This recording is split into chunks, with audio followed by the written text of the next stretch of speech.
दादा, एकंदरीत आपण पाहतोय चारही जे भारतीय जनता पार्टीचे उमेदवार आहेत ते या ठिकाणी प्रचाराचा नारळ फोडतात. आज एकंदरीत काय परिस्थिती आहे आपल्या भागात? आता प्रचाराचा जर विचार केला तर आतापर्यंत हे सगळे नगरसेवक एक कार्यक्षम आहेत. कुठली काम सांगा कधी केलं नाही असं होत नाही आणि हाका मारले की लगेच हजर असतात. एकंदरीत त्यांचं प्रसिद्धी जर म्हटली तर ती चारी पाची मतदारसंघ चांगली आहे आणि लोकांना हवे असे वाटणारे नगरसेवक आहेत. त्यांचा अनुभवही दांडगा आहे. विषय कोणता असू देत ते पुढंच असतात, नेहमी अग्रेसरच असतात. एकंदरीत पाठिंबा काय विचारायची गरजच नाही, भरपूर पाठिंबा आहे. लोक वाटच बघतात केव्हा ते निवडणूक होते आणि आमची सेवा ते पूर्ण करतात.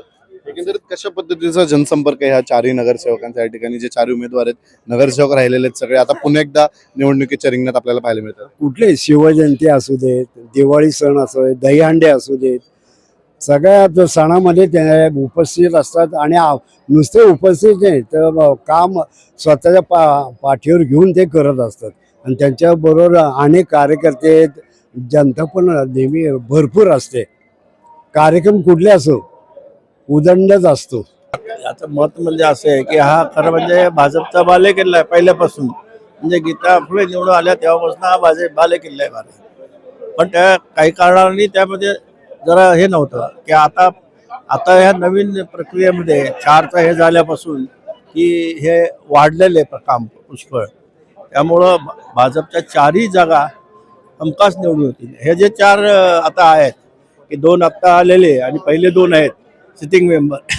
पहिले तर त्यांनी भरपूर काम केले आणि हे सुद्धा जे दुसऱ्या पक्षाचे जरी असते, एक शिवसेनेचा आणि एक राष्ट्रवादीचे होतं, तरी ते आमच्याशी संपर्क साधून ते असं पक्षाचा भेदभाव करतच नव्हते. काम सगळ्याचं करायचे ते. त्यांनी पहिल्यापासून हीच पॉलिसी अडॉप्ट केलेली. हे जे राष्ट्रवादीचे असो त्यावेळेचे राजू मिसाळ किंवा शिवसेनेचे अमित गावडे असो, ते जरी पक्ष वेगळा असला तरी ते पक्ष गृहीत धरून कधीच काम केलं नाही त्यांनी फक्त नागरिकाचं का समस्या सोडवणे हेच काम करत होते. दादा, तुम्ही जुने जाणते आहात, अनेक वर्षांपासून ह्या प्रभागात राहत आहे. सर्व जे उमेदवार आहेत त्यांना तुम्ही लहानपणापासून पाहिलेले आहे. काय एकंदरीत प्रत्येक उमेदवाराचा मला परिचय देसाल? राजू मिसाळांबद्दल काय मत आहे तुमचं? राजू मिसाळ तर खरं म्हणजे यांच्या गाडीवर ड्रायव्हर होता कुमारचा. हा, आणि तो दूध घालत होता. दुधाचा धंदा प्रत्येकाच्या किचन पर्यंत त्याचा संबंध होता. प्रत्येकाच्या दूधवाला म्हणजे कसा असतो, प्रत्येकाचा घरापर्यंत संबंध असतो. म्हणजे घरातली जी बाई असते त्यांच्याशी संबंध असतो. म्हणजे जो माणूस घरापर्यंत पोहोचतो तो नक्कीच त्याचा रिस्पेक्ट सगळीकडे असतो. त्याचं वागणं हो अफाट संघर्ष शिकार संघर्ष केला. त्यांचा एक मोठे भाऊ अजून दुधाचा धंदा करतो, व्यवसाय करतात. इथं आता दुकान आहे LIG मध्ये. म्हणजे घरोघरी ते दूध टाकायचे, तिथून ते संपर्क साधून मग हळूहळू ते राजकारणात आले. नंतर त्यांनी मग अभ्यास केला. नंतर हे झालं, त्याला वाटले की आपण एवढा संपर्क करतो तर आपण का होणार असं त्यांच्यात एक हे निर्माण झाली. त्यांनी मग राजकारणात त्यांनी काम करायला सुरुवात केली. अमित गावडेंबद्दल काय मत आहे? अमित गावडे तो पहिलं शिवसेनेचं काम करत होता. त्यांनी सांस्कृतिक कार्यक्रम भरपूर करायचे की हे दुर्गा देवीचं स्थापना म्हणा, नवरात्र स्थापना म्हणा किंवा रावण जाळ्याचा हे कार्यक्रम, असे विविध कार्यक्रम, शिवजयंती, शिवराज्याभिषेक सोहळा, असे कार्यक्रम पहिल्यापासून अनेक कार्यक्रम केले.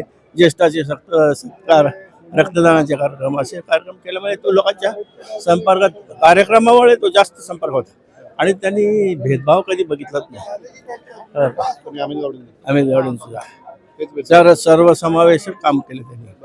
त्यामुळं त्याचं काही लोकांना तर आपलंसच वाटतं. म्हणजे घरातलं म्हणजे कोणाला हा वेगळा आहे असं काही वाटतच नाही.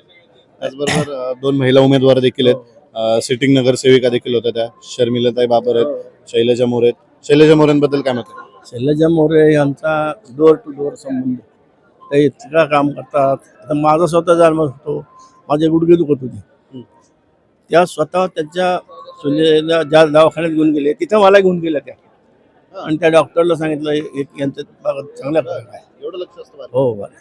त्यांनी स्वतःच्या कारमधनं मला घेऊन गेलं. माझं स्वतःचा अनुभव की त्यांनी म्हणजे प्रत्येक गोष्टी लक्ष देतात.